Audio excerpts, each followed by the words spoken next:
Друзья, всем привет! В этом видео обзор продукта французской верфи Allure Yachting, алюминиевой яхты Allure 45. Она выпускалась с 2010 года. Яхта для небольшого экипажа, желающего спокойно и комфортно путешествовать. Характеристики яхты в конце видео, а сейчас полюбопытствуем. Сразу привлекает внимание арка на корме. Это спойлер, он улучшает аэродинамику. На большой скорости корма яхты лучше прижимается к воде и уменьшается риск непроизвольного заноса. Шутка. На самом деле это шлюпбалки, конструкция для поднятия и крепления тендера. Отличное решение на дальний переход. Сверху на арке установлен гакобортный огонь. В таком положении он хорошо виден другим судам и не мешает глазам рулевого. Там же сверху могут быть установлены солнечные батареи. Пост рулевого. Чарт-плоттер, приборы, элементы управления. Штурвальная колонка составляет одно целое с корпусом яхты. Конструкция прочная, к тому же нет никаких лишних щелей. Палуба под ногами рулевого имеет радиус для удобства положения при крене. При сильном крене, конечно, такой радиус мало поможет, как говорится, на всех не угодишь. Поначалу непривычно горизонтальное нейтральное положение ручки газ-реверс, но привыкаешь быстро. Стол в кокпите раскладной. Система открытия как дважды два. Чтобы его открыть и зафиксировать, нужно просто поднять столешницу. Для закрытия нажать снизу рычаги и опустить. Приятные деревянные держалки для напитков под столом и возле штурвала. Сюда можно поставить, к примеру, термос с кофе. Горячий напиток ночью на вахте очень способствует хорошему настроению. Кормовой душ расположен в доступном месте. Не нужно тянуться куда-то влево и вниз, как это бывает на других яхтах. Душем легко пользоваться, находясь на корме или в кокпите. На швартовке часто бывает, что швартов или шпринг уже не помещаются на утку, а дополнительно закрепить яхту стоило бы. Хорошая швартовка – это, как вы понимаете, важный элемент безопасности. На корме мы видим сразу две утки. На круизной яхте удобные и надежные швартовые приспособления как-то, знаете, создают благоприятную атмосферу. Идея с дополнительной уткой мне очень нравится. Пройдем на палубу. В подходящем месте, как раз под шаг ноги, сделана ступенька, покрытая тиком. По левому борту на палубе горловины танков, фекального и водяного. На рубке большие иллюминаторы, длинный металлический поручень, солнечные батареи, на них можно наступать.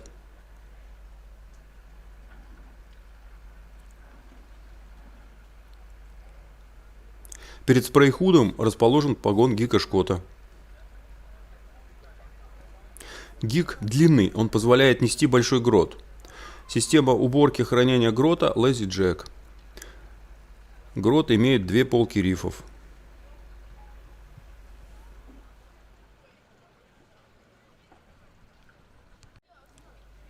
По мидельвейсу проложен длинный погон стаксель Шкота с двумя каретками для генуи и стакселя, поскольку парусное вооружение яхты – бермудский тендер.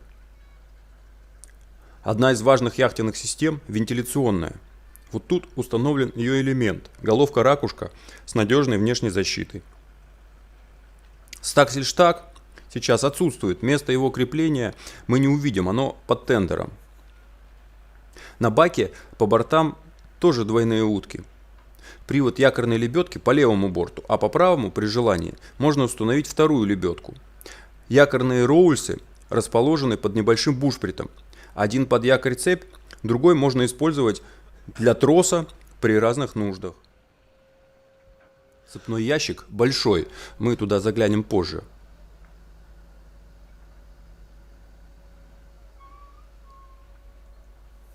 У палубы есть небольшой уклон, и хотя она покрыта антискользящим покрытием, я бы не советовал ходить по ней босиком. Все-таки можно поскользнуться. У меня несколько раз получалось.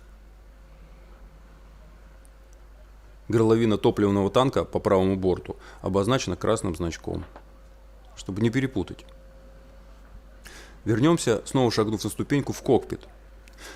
Кстати, на яхте в разных местах расположены поручни, за которые очень удобно держаться. На месте рулевого, и в салоне, и на рубке. Внутри стола рундук для хранения напитков. Довольно объемный. Я думаю, что его можно было бы даже разделить пополам. Под холодильник, например. Летом в Хорватии очень жарко, охладиться не помешает. Под палубой у брандерщита рундук для обуви. По бокам видны рымы для крепления страховочной стропы пианиста. Это такой матрос, который работает на блоке яхтенных стопоров, похожих на клавиши музыкального инструмента. От точной работы пианиста на яхте многое зависит. Скажем, если открыть стопор не вовремя, баковый может получить спинакер гейком. Рундуки в кокпите вместительные и имеют крышки с гидравлическими держателями, которые, как ни странно, работают. Внутри швартовые, якорный канат, запасной якорь, весла для тендера и прочие полезные предметы. Защелки рундуков устроены так, что их можно закрывать на замок. Полезная мелочь, на всякий случай. Покрытие палубы похоже на тик, но это не тик, а напоминающий резину довольно мягкий материал, приятный на ощупь. Не знаю, как он называется. Кто в курсе, напишите в комментариях. Кормовая платформа достаточно широкая и ровная. На корме располагаются рундуки. Здесь рундук подвесного мотора тендера. Такая организация хранения мне кажется удачной. Мотор хорошо защищен, не мешает, за него ничего не цепляется. Наверняка ему тут лучше отдыхать.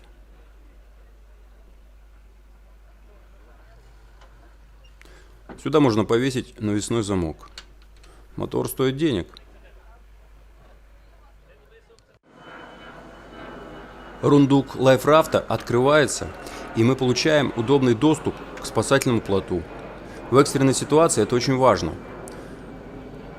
После отдачи удерживающих строп плот можно легко подвинуть, он ни за что не цепляется и попадает с кормовой платформы сразу в воду. Кормовая банка на петлях. Открыть несложно и никуда не упадет. Закрыть тоже несложно. Кормовой трап.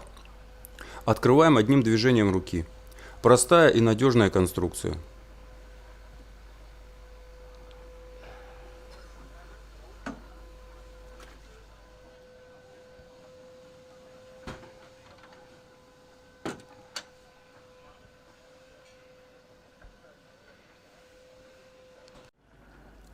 Кормовой рундук левого борта хранит в себе газовые баллоны, электрический кабель и ручную трюмную помпу.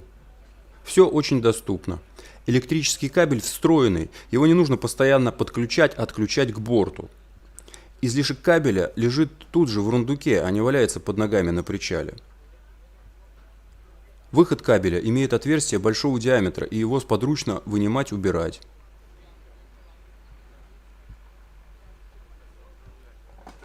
Посмотрим, что управляет парусами.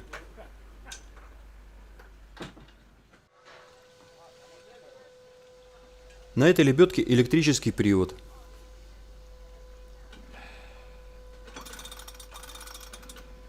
Установлен ролик для изменения направления троса. В случае, если нужно работать на лебедке правого борта.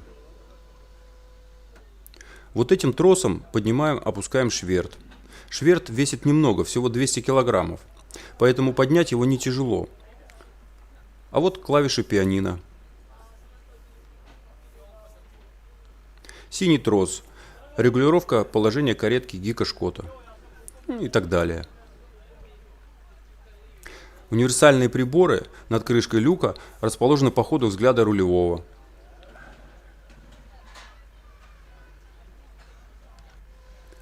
Брандерщит имеет три положения: открыто, половина и закрыто. Две защелки по краям фиксируют эти положения.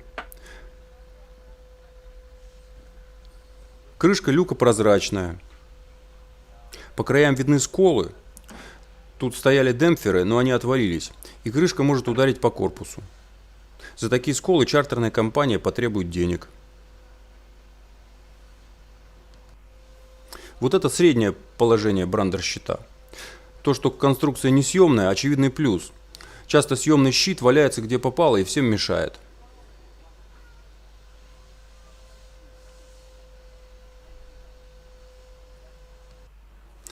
Спускаемся в салон.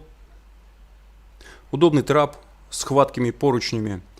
Всегда будьте осторожны, спускаясь по трапу. Лучше это делать спиной вперед. Планировка. Планировка гармонична. Салон хорошо освещен дневным светом через большие иллюминаторы и люки. Просторный штурманский стол с высокой отбортовкой и сиденьями с двух сторон. Большой и понятный пульт управления яхтой. Отсюда почти все можно включить или выключить. Ресурсные танки на яхте спаренные. Ресурсы можно перекачивать из основного танка в резервный и обратно. Здесь датчики танков, пульт управления электрикой. Справа внизу как раз кнопки помп, перекачки ресурсов и так далее. В штурманском столе и вокруг него множество ящиков и шкафчиков для инвентаря, карт, литературы и полезных мелочей.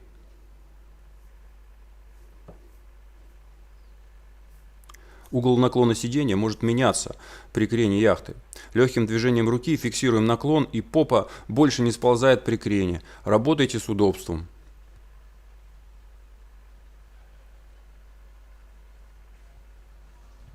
Здесь же вместительный рундук. Кстати, о крене. Балласт массой 4,4 тонны расположен внутри корпуса яхты, и потому из-за высокого расположения балласта яхта чувствительна к крену. Даже при среднем ветре идти с полными парусами тяжеловато. Нужно брать рифы. Ящики. Удобные и разные. Сколько всего полезного можно сюда положить. Вы знаете, ложь особенно противна, когда она глагол. Обратите внимание, дверцы имеют прорези для вентиляции. Не нужно разводить сырость внутри яхты. Все должно хорошо проветриваться. Так и комфортнее, и мебель будет дольше служить.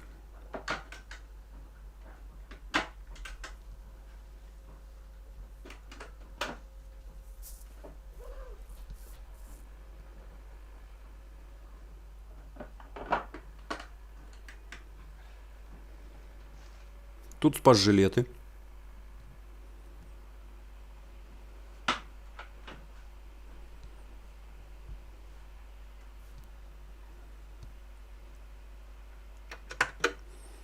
И тут тоже спас-жилеты.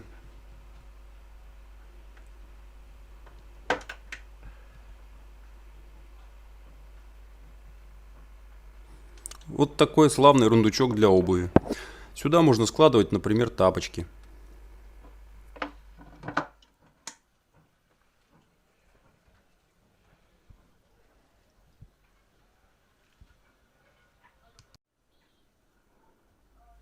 Пространство за спинками тоже используется. Сюда можно поместить небольшую библиотеку по пчеловодству или по химии. Ну, в крайнем случае, по яхтингу.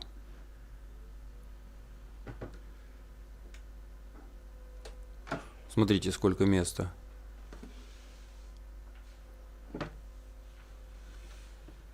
Сюда я бы спрятал заначку шоколада.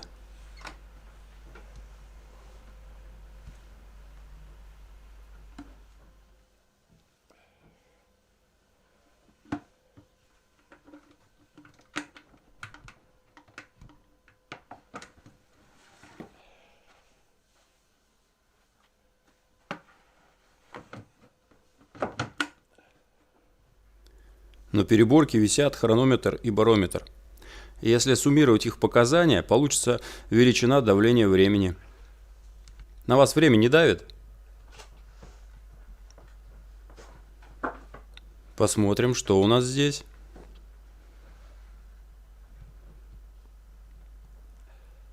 Спасательные жилеты. Тоже спасательные жилеты.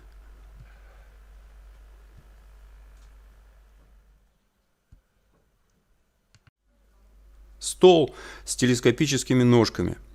Он довольно легко опускается, на него укладываются пуфики и получается еще 2 спальных места в салоне. Итого в этой компоновке яхты 8 спальных мест, 3 двухместных каюты и салон. В отбортовке стола сделаны проемы для удаления крошек. На некоторых яхтах на столах такие проемы почему-то не делают, и тогда крошки никак невозможно удалить полностью. Трешь, разве что пылесосом. Центральная тумба может вмещать, например, огнетушитель. Или какие-нибудь бутылки с напитками.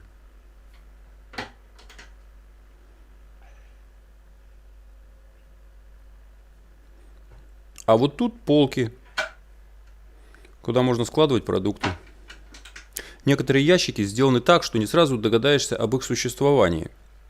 Между тем, они бывают весьма вместительные. Вот это вот наполнение их бокалами, как вы видите, далеко не лучший вариант использования объема. Все же это чартерная яхта. Напихали сюда, что попало. На частной яхте можно было бы положить множество более полезных предметов.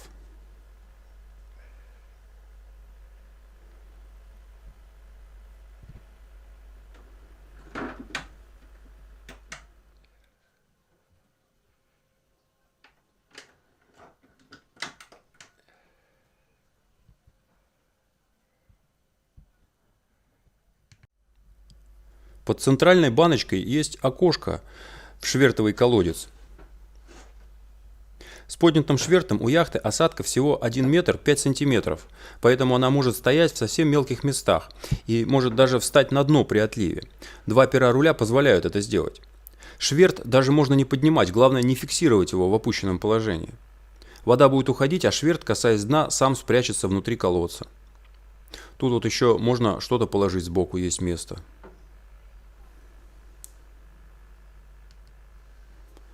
Камбуз. 2 отделения холодильника.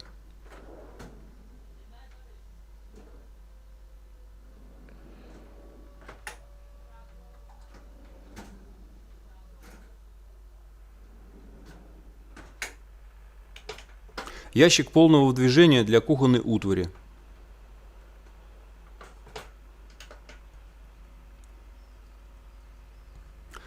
Полочка для бумажных полотенец. Шкафчики с посудой.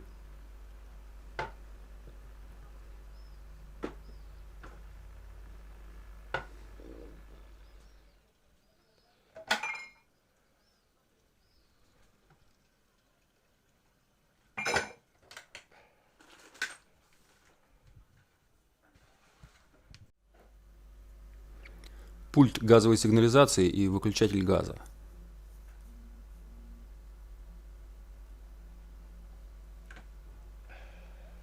И здесь бокалы. Везде бокалы и спасательные жилеты. Значит, тут любят выпить и боятся потонуть. Да что ж такое, опять место под бутылки. Может, нужно опасаться алкоголизма с этим яхтингом? Надеюсь, что это под оливковое масло.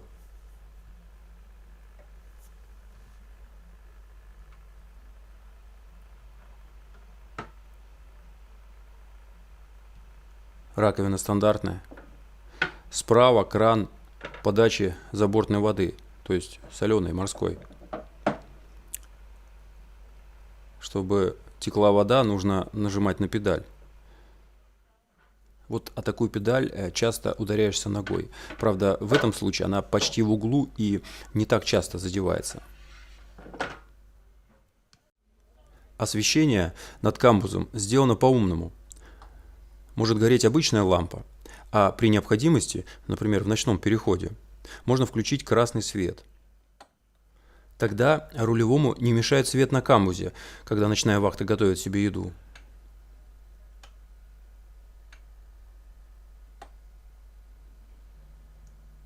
Заглянем в трюм.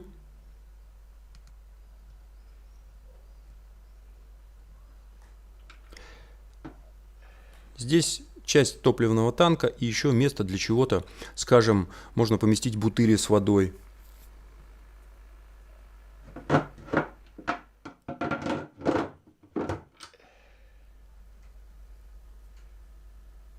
Под этой поелой топливный танк с вентилями.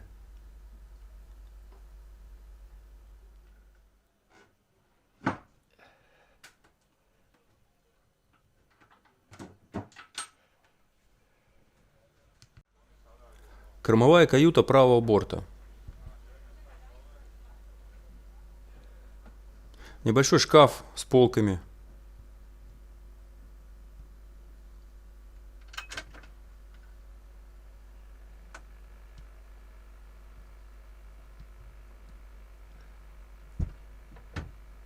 Шконка на 2 спальных места.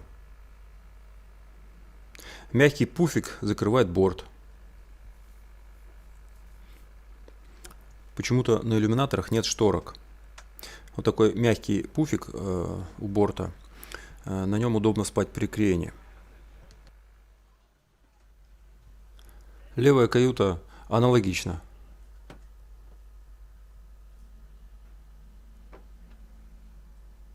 Длинная полка вдоль всего борта. Розетка 220 вольт, светильник.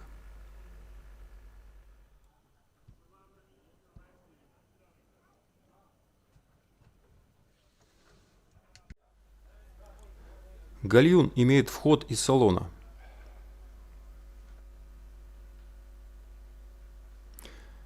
Почему-то тоже нет шторок на иллюминаторах, а тут бы они явно не помешали. Душевая кабинка невелика. Если у вас большие габариты, будет тесновато. Зато вода из душа не заливает все вокруг, а стекает в поддон.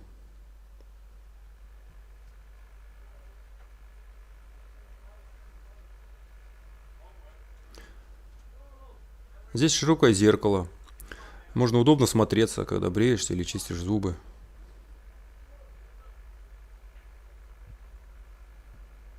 Свет в гальюне тоже имеет 2 режима – белый и красный. Вообще-то световая адаптация происходит довольно быстро, за несколько минут. А вот темновая адаптация занимает примерно полчаса. Вот и подумайте, пошел ночью вахтенный рулевой в гальюн с обычным светом, вышел через минуту, и потом его глаза полчаса настраиваются под темноту. Так нужен красный свет на яхте? Здесь уже носовая каюта, и, по-моему, тут можно спать вчетвером. Такая широкая. Просторно и светло.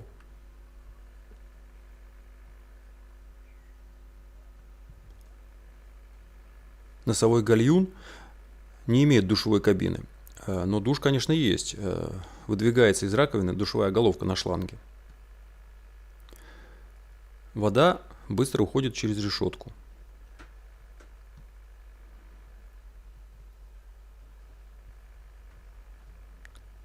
Под шконкой глубокие ящики полного выдвижения.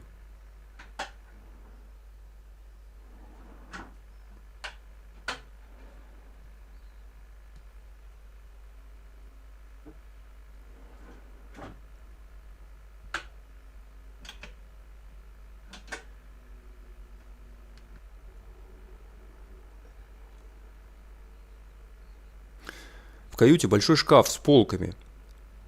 Полки имеют отбортовки, чтобы предметы не падали. Учитывая качку на яхте или крен, это весьма полезное устройство.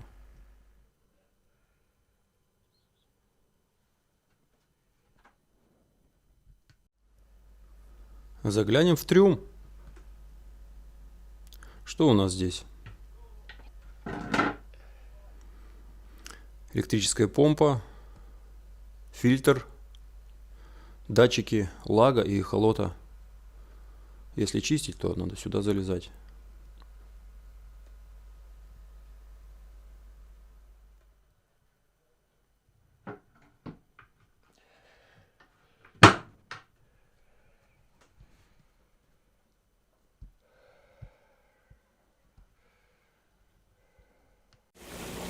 Посмотрите, основная площадь борта краской не покрыта, Это слой оксида алюминия. Небольшие царапины затягиваются сами собой. Особенности конструкции Allure-45 значительно влияют на управление. При маневрах с поднятым швертом нужно учитывать, яхту быстро сносит боковой ветер, и она очень плохо управляется на заднем ходу, так как имеет довольно плоское дно и два пера руля. Если вышла из строя подрулька, швартоваться сложно. Заглянем в форпик.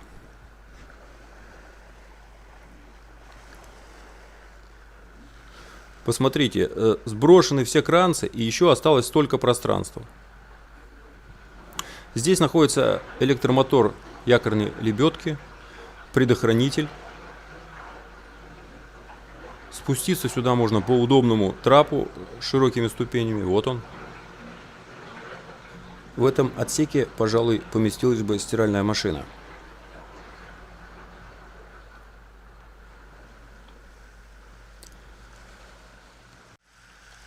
Ну вот мы и дошли до цепного ящика.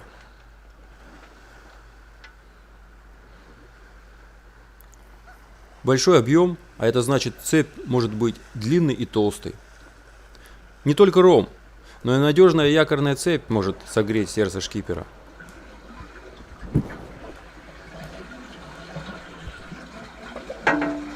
Цепь маркирована. Есть табличка с указанием расположения марок. Установлен небольшой битинг и трос с гаком для фиксации якорной цепи. И даже между релингами вот такой вот маленький леер есть. Все продумано. Хорошая яхта.